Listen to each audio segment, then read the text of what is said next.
Hello students, welcome back to Neurons YouTube channel.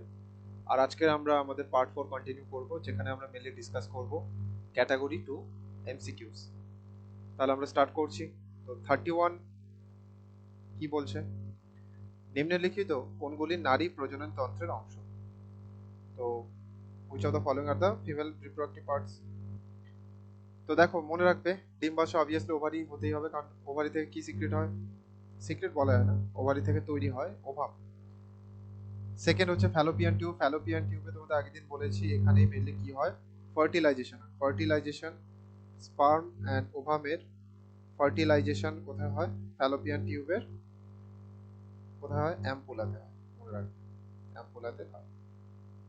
এছাড়া ইউটেরাসে actually কি হয়? প্রতিস্থাপন হয়, প্রতিস্থাপন বা ইমপ্লান্টেশন হয়, যেখানে অ্যাকচুয়ালি ভ্রূণ বা আমাদের ফিটাস বেড়ে ওঠে।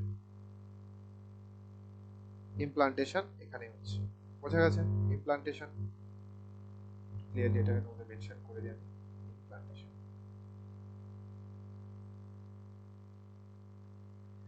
তো ইমপ্লান্টেশন কোথায় কোথায় হচ্ছে? ইউটেরাসে হচ্ছে। আর টেস্টিস মেল রিপ্রোডাক্টিভ পার্ট, তাহলে কারেক্ট আনসার হলো এ, সি আর D. Next question, identify the correct statement regarding meiosis. তো মিওসিস সম্পর্কিত সঠিক উক্তিগুলি কি কি আছে দেখো। এটি দেহকোষে সম্পন্ন হয়, ভুল। দেহকোষে সবসময়ের জন্য মাইটোসিস সম্পন্ন হয়, মনে রাখবে। দেহকোষে ক্ষয় পূরণ ও বৃদ্ধির জন্য সবসময়ের জন্য মাইটোসিস হবে, তাহলে এটা ভুল। ক্রসিং ওভার ঘটে না, এটাও ভুল। মিওসিসে ক্রসিং ওভার ঘটে, মিওসিসে ক্রসিং ওভার ঘটে, যার জন্যই তো রিকম্বিনেশন তৈরি হয়। রিকম্বিনেশনের জন্যই নতুন নতুন বৈশিষ্ট্য তৈরি হওয়া সম্ভব জীবের মধ্যে, বোঝা গেছে? তাহলে মিওসিস মিওসিস ওয়ানের প্যাকাইটিন স্টেজে, প্যাকাইটিন স্টেজে কিন্তু ক্রসিং ওভার ঘটে, মনে রাখবে। ক্রসিং ওভার ঘটে প্যাকাইটিন স্টেজে, ক্রসিং ওভার ঘটে। আচ্ছা, এটি একটি হ্রাস বিভাজন, এটা একদম কারেক্ট। এটা একটি হ্রাস বিভাজন, রিডাকশনাল ডিভিশন। এখানে কি হয়? 2n থেকে n তৈরি হয়, 2n থেকে n তৈরি হয়, তো এটি কারেক্ট। চারটি অপত্য কোষ তৈরি হয়, এটাও ঠিক। তাহলে একটি থেকে চারটে তৈরি হয়, যেখানে মাইটোসিসে একটি থেকে দুটো তৈরি হবে। মাইটোসিসে মাইটোসিসে একটি থেকে দুটি তৈরি হবে, আর মিওসিসে একটি থেকে চারটে, একটি থেকে দুটো মাইটোসিসে, আর মিওসিসে একটি থেকে চারটে তৈরি হবে। তারপরে কি বলছে? Which of the following R fat soluble vitamin. তো ফ্যাট সলেবল ভিটামিন মনে রাখবে বি আর সি বাদে, বি আর সি বাদে যা আছে সবই কিন্তু ফ্যাট সলেবল। ওয়াটার সলেবল শুধুমাত্র, মানে জলে দ্রবণীয় শুধুমাত্র বি আর সি, বাদ বাকি A D E K, A D E কে এগুলো কিন্তু সবই ফ্যাট সলেবল, মানে ফ্যাটে দ্রবণীয়, ঠিক আছে? তাহলে এখানে কারেক্ট আনসার আমাদের কি হবে? ফ্যাট সলেবল ভিটামিনগুলি কি কি? একটা হচ্ছে এ, ডি আর ই। তাহলে ভিটামিন বি কমপ্লেক্স জলে দ্রবণীয়। মনে রাখবে ভিটামিন যে এ ডি ই আছে না, এটা কি হবে? আমাদের স্টমাক থেকে ডাইরেক্টলি অ্যাবজর্ব হয়ে লিভারে বা আমাদের যে অ্যাডিপোজ টিস্যু আছে, যেখানে ফ্যাট স্টোর হয়, সেখানে জমা হতে পারে। আর কেউ যদি অতিরিক্ত পরিমাণে ভিটামিন কনজিউম করে, ঠিক আছে, সেটাও কিন্তু বডিতে টক্সিসিটি বা বিষক্রিয়া করতে পারে। আর সেই যে প্রবলেমটা, তাকে বলা হচ্ছে ভিটামিনোসিস। এটা একটা ইস্যু, কারণ ছাড়া ওই জন্য ভিটামিনের ট্যাবলেট কনজিউম করতে নেই। যদি ভিটামিনের ডেফিসিয়েন্সি থাকে, তবেই একটা পার্টিকুলার টাইম ধরে খেতে হয় এবং সেটার পরে বন্ধ করে দিতে হয়। ভিটামিনোসিস, বোঝা গেছে? তারপরে আর দেখো, ভিটামিন বি আর সির ক্ষেত্রে কি, এটা যেহেতু জলে দ্রবণীয়, তো শরীরে যখন অতিরিক্ত হবে, শরীরে জলে দ্রবীভূত হয়ে বেরিয়ে যাবে, তো এতে কোনো সমস্যা হয় না। কিন্তু এডি এর ক্ষেত্রে, যেহেতু ফ্যাট সলেবল, অতিরিক্ত হলে ভিটামিনোসিস বা বিষক্রিয়া দেখা যেতে পারে। Identify the structural component of RNA. মনে রাখবে আরএনএ তে কি থাকে? রাইবোজ সুগার থাকবে, ইউরাসিল থাকবে, ঠিক আছে? এরা আরএনএ তে পাওয়া যাবে, রাইবোজ সুগারও আরএনএ তে পাওয়া যাবে। আর ডিএনএ তে কি পাওয়া যাবে? ডিএনএ তে deoxy ribose sugar, deoxy ribose sugar. Deoxy কেন বলা হয়েছে? কারণ 2 নম্বর পজিশন থেকে রাইবোজ সুগারের 2 নম্বর পজিশন থেকে অক্সিজেন গ্রুপ বেরিয়ে যায়, তাই জন্য বলা হচ্ছে 2 প্রাইম দিয়ে মেনশন করা হয়েছে যে ডিঅক্সি রাইবোজ সুগার। বোঝা গেছে। আর ইউরাসিলের বদলে কি থাকছে, ডিএনএ তে কি থাকে ইউরাসিলের বদলে, থাইমিন। দেখো ডিএনএ তে ইউরাসিলের বদলে থাইমিন থাকে। ভ্যালিন কি, ভ্যালিন হচ্ছে এক ধরনের অ্যামাইনো অ্যাসিড, মনে রাখবে ভ্যালিন হচ্ছে এক ধরনের অ্যামাইনো অ্যাসিড যেটা প্রোটিন তৈরিতে কাজে লাগে। Next question, which of the following substance are example of carbohydrate. কার্বোহাইড্রেটের এক্সাম্পল হচ্ছে তোমার গ্লুকোজ, এটা একটি হেক্সোজ সুগার, হেক্সোজ সুগার। আর তারপরে কি আছে দেখো, স্টার্চও হবে, কারণ এটা হচ্ছে পলিস্যাকারাইড, স্টার্চ মানে হচ্ছে পলিস্যাকারাইড মানে গ্লুকোজ দিয়েই তৈরি। তারপর কি আছে দেখো, মিথিওনিন, মিথিওনিন কিন্তু অ্যামাইনো অ্যাসিড, তো এটা হবে না, methionine amino acid. Amino acid এর মনে রাখবে এটা হচ্ছে methionine sulphur containing amino acid, sulphur থাকে, সালফার কন্টেনিং অ্যামাইনো অ্যাসিড, এতে সালফার থাকে।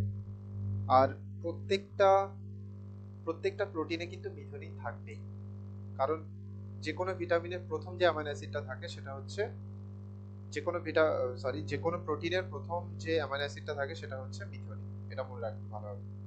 ইথানল কি, ইথানল হচ্ছে অ্যালকোহল এক ধরনের, ঠিক আছে, যেটা আমাদের ফার্মেন্টেশন প্রসেস বা সন্ধান প্রক্রিয়া তৈরি হয়, ইস্ট তৈরি করতে পারে অ্যালকোহল, সন্ধান প্রক্রিয়া বা ফার্মেন্টেশনের থ্রু তৈরি করে। Which of the following R waterborne diseases. So waterborne মানে হচ্ছে জলবাহিত রোগ কোনগুলি। দেখো কলেরা জলবাহিত হয়, এটা আমরা আগেও দেখেছি। পার্টুসিস, পার্টুসিস কিন্তু এটাকে আমরা হুপিং কাফও বলি, ঠিক আছে, হুপিং কাফও বলি, হুপিং কাফও বলি, ঠিক আছে, হুপিং কাশিও বলা হয়। এটা কিন্তু মেনলি তোমার ড্রপলেটের থ্রু ছড়ায়, যেমন কোভিড ছড়াতো মুখের থ্রু, কথা বলার থ্রু, মানে এয়ারবর্ন, এটাকে বলতে পারো সিম্পলি এয়ারবর্ন, বায়ুবাহিত, এয়ারবর্ন। যেখানে জিআরডিএসিস কিন্তু ওয়াটারের থ্রু ট্রান্সপোর্ট হয়, জিআরডিএসিসও ওয়াটারের থ্রু ট্রান্সপোর্ট হয়। তেমনই আবার দেখো যক্ষা বা টিউবারকুলোসিস কিন্তু মাইকোব্যাকটেরিয়ামের জন্য হবে, মাইকোব্যাকটেরিয়ামের জন্য হবে। আর এটাও কিন্তু তোমার এয়ারের থ্রু ট্রান্সপোর্ট হয়, এয়ারবর্ন, মনে রাখবে। ওই কাশার জন্য যে ড্রপলেট বেরোচ্ছে তার থ্রু ইনফেকশন হতে পারে। তাহলে কারেক্ট আনসার কি কি, সেটা হচ্ছে একটা হচ্ছে কলেরা আর একটা হচ্ছে জিআরডিএসিস, পার্টুসিস আর যক্ষা হচ্ছে তোমার বায়ুবাহিত। Next question, which of the following are the components of the central nervous system. তো সেন্ট্রাল নার্ভাস সিস্টেম দুটো জিনিস দিয়ে তৈরি, আমরা জানি brain and spinal cord, brain and spinal cord. Nerve of the hand কি, পেরিফেরাল নার্ভাস সিস্টেমের অংশ, পিএনএস এর পার্ট এরা। আই হচ্ছে রিসেপ্টর, কিন্তু এরা সেন্ট্রাল নার্ভাস সিস্টেমের পার্ট নয়, যদিও ব্রেনের সামনে থাকে বাট স্টিল কিন্তু এটা সেন্ট্রাল নার্ভাস সিস্টেমের পার্ট নয়। সেন্ট্রাল নার্ভাস সিস্টেমে তাহলে দুটো পার্ট, একটা হচ্ছে ব্রেন, একটা হচ্ছে স্পাইনাল কর্ড। দেন 38 কোশ্চেন দেখো, which of the following statements are not correct. Not correct বলেছে, কোনটা কারেক্ট নয় সেটা খুঁজতে হবে, কিন্তু কারেক্ট নয়, নট কারেক্ট খুঁজতে হবে, কনফিউজিং লাগতে পারে, কিন্তু ভালো করে দেখো। ইস্ট্রোজেন একটি পেপটাইড হরমোন, এটা কারেক্ট নয়, মানে আনসার অনুযায়ী, আনসার অনুযায়ী এটা কিন্তু কারেক্ট, যেটা আমাদের চেয়েছে যে কোনগুলো ভুল বলো, এটা ভুল, কারণ ইস্ট্রোজেন হচ্ছে এক ধরনের steroid hormone, steroid hormone. Second কি বলেছে, ইনসুলিন রক্তের শর্করা পরিমাণ নিয়ন্ত্রণ করে, এটা একদম পারফেক্ট আছে, পারফেক্ট আছে, কিন্তু প্রশ্ন অনুযায়ী এটা কিন্তু ভুল, প্রশ্ন আমাদের ভুল চেয়েছে কিন্তু এটা তো ঠিক, তাই এটা কিন্তু মানে কোশ্চেন আনসার হবে না। গ্যাস্ট্রিন পরিপাকে সাহায্য করে, ঠিকই বলেছে। দেখো গ্যাস্ট্রিন হরমোন হচ্ছে স্টমাক থেকে সিক্রেট হবে, গ্যাস্ট্রিন হরমোন স্টমাক থেকে সিক্রেট হবে, যেটাই কিন্তু মেনলি তোমার এইচসিএল আর পেপসিনোজেন ক্ষরণে সাহায্য করবে। তারপরে তাহলে এটাও ঠিকই আছে। অ্যাডিনালিন জননে সহায়তা করে, অ্যাডিনালিন জননে সহায়তা করে, এটা একদমই ভুল, এটা কিন্তু একদমই ভুল। তাহলে কোশ্চেন হচ্ছে এটা ঠিক আছে, কারণ অ্যাডিনালিন আমাদের বডির মানে আমাদের বডির ফাইট অ্যান্ড ফ্লাইট মোড যেটা স্টার্ট হয় সেখানে কিন্তু রোল প্লে করে, ব্লাড প্রেশার বাড়িয়ে দেবে, তারপরে বলতে পারো গ্লাইকোজেনোলাইসিস বাড়িয়ে দেবে, রাগ, ইমোশন, এই সমস্ত জিনিস কন্ট্রোলের জন্য কিন্তু অ্যাড্রিনালিন দায়ী, কিন্তু অ্যাড্রিনালিন কোনোভাবেই জ্বলনে দায়ী নয়। Cells that are found in the bone marrow. 39 question বলছে অস্থিমজ্জায় প্রাপ্ত কোষগুলি কি কি। অস্থিমজ্জা থেকে সবই পাই আমরা, আরবিসি, ডব্লিউবিসি, অনুচক্রিকা সবই অস্থিমজ্জাতে তৈরি হয়। ওখানে প্লুরিপোটেন্ট স্টেম সেল নামক কিছু সেল থাকে, যেটা থেকে অ্যাকচুয়ালি আরবিসি, ডব্লিউবিসি আর অনুচক্রিকা সবই তৈরি হয়, মনে রাখবে। তাহলে আরবিসি, ডব্লিউবিসি, অনুচক্রিকা সবই তৈরি হচ্ছে বোন ম্যারোতে। লাস্ট কোশ্চেন আমরা দেখছি 2025-এর আমাদের যা কোশ্চেন এসেছিল তার last question, biology last question আমরা দেখছি 40 question. Which of the following disease are not caused by viruses. ভাইরাসের জন্য হয় না কোনগুলো? ফার্স্টে কি বলা আছে? Hepatitis B. হেপাটাইটিস বি কিন্তু হেপাটাইটিস বি ভাইরাসের জন্যই হয়, আর এটা আমাদের লিভার ড্যামেজ করে, লিভারকে ড্যামেজ করে, ঠিক আছে, লিভারকে ড্যামেজ করে। তাহলে আনসার অনুযায়ী চেয়েছে are not caused by virus, তাহলে এটা তো ভাইরাসের জন্য হবে, তাহলে এটা হবে না, আনসার হবে না।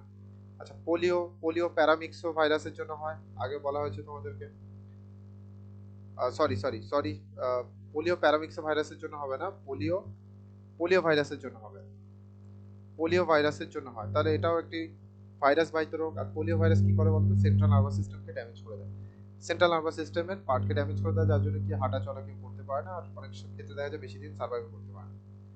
বোঝা গেছে? কিন্তু কলেরা দেখো, ভিব্রিও কলেরি, ভিব্রিও কলেরি দ্বারা হয়, ভিব্রিও কলেরি দ্বারা হয়, এটা এক ধরনের ব্যাকটেরিয়া। টাইফয়েড কি? সালমোনেলা টাইফি, সালমোনেলা টাইফি দ্বারা হয়, এটাও এক ধরনের ব্যাকটেরিয়া। আর দুটোই কিন্তু মনে রাখবে যে জলবাহিত রোগ, ঠিক আছে। সালমোনেলা ব্যাকটেরিয়া দ্বারা আছে, পুরো নামটা লিখে দিই, সালমোনেলা টাইফি, সালমোনেলা টাইফি এটাও কিন্তু এক ধরনের ব্যাকটেরিয়া, যেটার জন্য মেনলি তোমার টাইফয়েড হয়। দুটোই জলবাহিত রোগ মনে রাখবে। হেপাটাইটিস আর পোলিও, পোলিও জলবাহিত রোগ, পোলিও জলবাহিত রোগ হয়। হেপাটাইটিস বি মেনলি ইনফেকশনের থ্রু, ভাইরাসের থ্রুই ছড়ায় বডিতে এন্টার করলে। এটার মেন সোর্স হচ্ছে তোমার বডি ফ্লুইডের এক্সচেঞ্জ, ঠিক আছে, সে কারণে হয়। তাহলে এই পর্যন্ত ছিল, আশা করি তোমরা বুঝতে পেরেছো। তোমাদের যদি কোনো কিছু সমস্যা হয়, বুঝতে অসুবিধা হলে তোমরা কমেন্টে বলতে পারো, আর সেটার আনসার আমি দিয়ে দেবো। তো নেক্সট আমাদের সিরিজ কন্টিনিউ হবে, এরপরে আমরা 2024-এ দেখে নেবো। তো স্টে টিউনড, থ্যাংক ইউ।